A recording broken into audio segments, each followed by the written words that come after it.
Video உங்களுக்கு பிடிச்சிருந்தா like பண்ணுங்க, ஷேர் பண்ணுங்க, கமெண்ட் பண்ணுங்க. மறக்காம கோகிலா கிச்சனுக்கு சப்ஸ்கிரைப் பண்ணுங்க. தேங்க்யூ, வணக்கம்.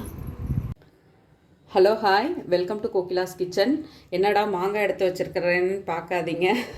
இன்றைக்கி நம்ம பார்க்க போகிற ரெசிபி இருக்கிறதுலே ரொம்ப சிம்பிளான ரெசிபின்னா இது தான்.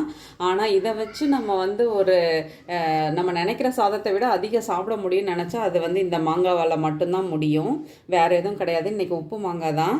இதை எத்தனை பேருக்கு இது பிடிக்கும்னு எனக்கு தெரியல. ஆனால் மாங்காய் பிடிக்கிறவங்க எல்லாருக்குமே இது ரொம்ப ரொம்ப பிடிக்கும். ஆனால் அந்த மாங்காய் செலக்ட் பண்ணுறதுக்கும் ஒரு இது தேவை. குறிப்பாக இது ஒட்டு மாங்காயில் அதுவுமே செங்காய் இருக்கிறதுல செய்யும் பொழுது தான் சூப்பராக இருக்கும். இன்றைக்கி நான் இங்கே கிடச்சிச்சு, அது வாங்கிட்டு வந்தேன். இப்போ வாங்க பார்க்கலாம். வெறும் உப்பு மிளகாத்தூள் தொட்டு சாப்பிட்டாலே அவ்வளோ சாப்பிட்லாம்.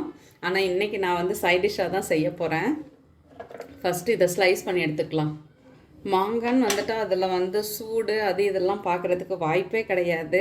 ஏன்னா சீசனில் தான் கிடைக்கும். அவ்வளோ டேஸ்ட்டாக இருக்கும். அதுலேயும் ஒட்டு மாங்கான்னும் பொழுது கேட்கவே வேண்டாம். இப்போ மாங்காவை கட் பண்ணி சேர்த்தாச்சு. இது கூட நான் இன்றைக்கி காரம் இல்லாத பச்சை மிளகாய் தான் சேர்க்குறேன்.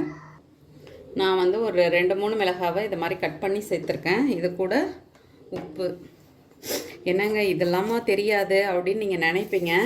இதை செய்து சாப்பிட்டவங்களுக்கு தான் அது தெரியும். எத்தனை பேர் நீங்கள் செய்து சாப்பிட்ருக்கீங்களோ மறக்காமல் எனக்கு ஒரு கமெண்ட் மட்டும் பண்ணுங்கள். ஏன்னா இது சாப்பாடே பிடிக்கலன்னு சொல்கிறவங்களுக்கு கூட இதை வச்சு சாப்பிடும்பொழுது அந்த சாப்பாடு உள்ளே இறங்கிடும். சொல்லுவாங்கள்ல, மாதா ஊட்டாத சோறு மாங்காய் ஊட்டும்னு சொல்லிட்டு. அதுக்கு சாம்பாரில் போட்ட மாங்காவாக இருக்கட்டும் சரி, இந்த உப்பு மாங்காவாக இருக்கட்டும் சரி, இதுக்கு நிகர் வேறு எதுவுமே கிடையாது. நீங்கள் எவ்வளோ சைட் டிஷ் வேணாலும் வச்சுக்கோங்க.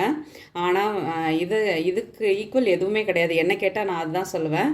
இப்போ இதில் கொஞ்சமாக தண்ணி சேர்த்துட்டு, இப்போ இதை நான் தண்ணியில் சேர்த்துட்டேன். தண்ணி சேர்த்துட்டு வெயிலில் தான் கொண்டு போய் வைக்க போகிறேன். ஸோ வெயிலில் போய் வைக்கிறதுனால காட்ட முடியாது. ஒரு 5 to 10 minutes வெயிலில் வச்சு எடுத்துக்கோங்க. ஆக்சுவலாக எத்தனை பேர் அதை மாதிரி சாப்பிடுவீங்கன்னு எனக்கு தெரியாது. நல்ல சுடு சாதம், அந்த சுடு சாதத்தை போட்டுட்டு இன்றைக்கி இதை செய்யக்கூடாது, நாளைக்கு இந்த மாங்காவோட கலர்லாம் கொஞ்சம் மாறி இருக்கும். பச்சை மிளகாய் மாங்காவோட கலரெல்லாம் மாறி இருக்கும். நாளைக்கு அந்த சுடு சாதத்தில் இந்த தண்ணியை ஊற்றி சாப்பிட்டா அவ்வளோ ஒரு டேஸ்ட்டாக இருக்கும். இது எத்தனை பேர் சாப்பிடுவாங்கன்றதெல்லாம் எனக்கு தெரியாது. பட் நான் சாப்பிடுவேன். யார் யாருக்கெல்லாம் பிடிக்குன்றதை மறக்காமல் சொல்லுங்கள். இது இன்றைக்கி எது கூட சாப்பிட போகிறேன்றதை வீடியோ லாஸ்ட்டில் பார்க்கலாம். இப்போ நான் போய் வெயிலில் வச்சு எடுத்துகிட்டு வரேன்.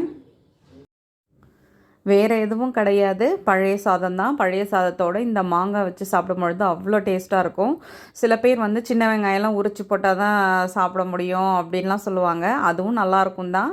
இருந்தாலும் மாங்காய் வச்சு சாப்பிட்டு பாருங்கள், அது இன்னுமே சூப்பராக இருக்கும். குளிர்ச்சிக்காக சாப்பிட்றது தான், இருந்தாலும் அந்த மாங்காய் டேஸ்ட்டு நம்மளை இன்னுமே சாப்பிட தூண்டும்.